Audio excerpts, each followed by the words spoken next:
And how do you enjoy every day? Huwag kang maghintay ng napakarami pong naipundar bago ka mag-enjoy. Kasi baka matapos mo mag-ipon, namatay ka na, bukas iba ang mamana. Iba ang mag-enjoy. So kaya may naipon ka, kay wala, kaya marami, kay konti, learn how to enjoy the day. At ang nakakatuwa po, mga kapatid, bawat budget may katapat na nabibili. Nakita nyo, kung hindi totoo yan, bakit yung mga ang liit-liit ng kita, buhay pa rin? In fact, yung mga walang kita, buhay din. Because sabi nga ng isang pelikula, ano ba yan, Jurassic Park, life finds a way. So may katapat ang lahat. Sabi nga nila, pusali man ay may katapat na langit. So tatandaan mo yan, pusali man ang kalagayan mo, may katapat kang langit, marunong ka lang tumingin.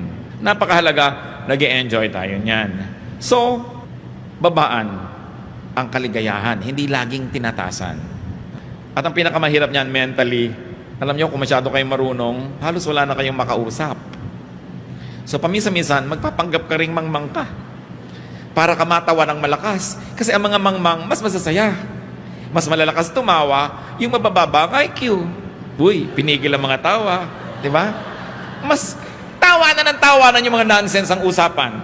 Ginagaranti ako sa'yo, hampa-sampa, gulungan. Sigurado walang kalatoy-latoy ang pinag-uusapan nito. Pero, masaya.